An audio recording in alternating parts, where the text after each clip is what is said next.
Verse 44. He says, verse 45.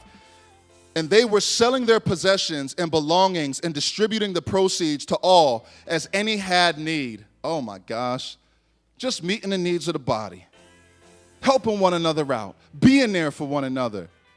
That's what builds a real family. Right? You know, the family of God, we should be closer than our natural family. Verse 46.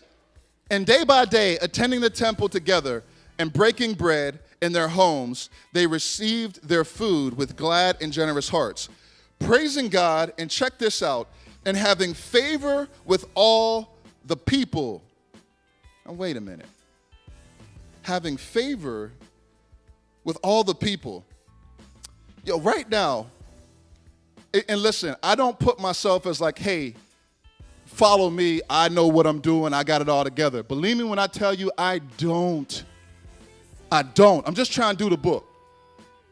You know, when I get to Jesus and he says, you know, I love you, come on in, because I know you trusted in me. Here's your rewards. Yo, I want all I could get. You know what I'm saying? I don't want to suffer loss, stuff being burned up that I didn't do for Jesus. I want great rewards. I want to please God's heart. And so, here's the thing. God has put me in some positions around some people that I ain't got no business being around. Listen to what I'm saying. The favor that he has given me comes from one thing, right? See, he grants it, but you'll find that you have favor with people when you conduct your life a certain kind of way.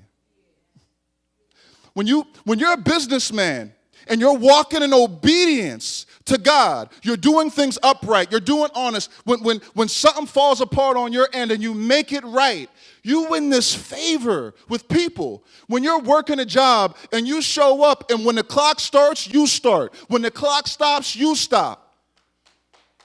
Hard work, energy, effort. Understanding that your calling isn't just preaching on the pulpit.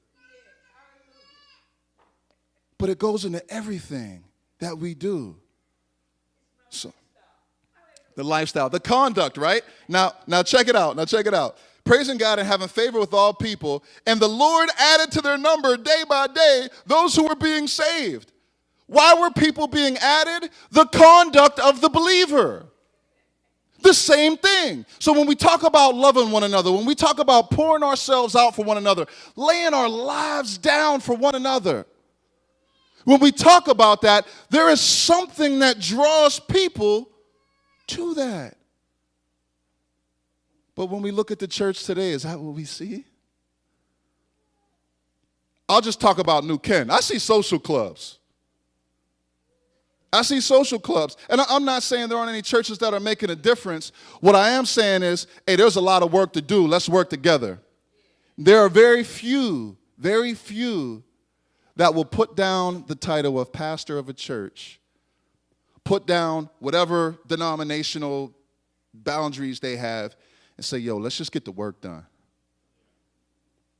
That's what we need.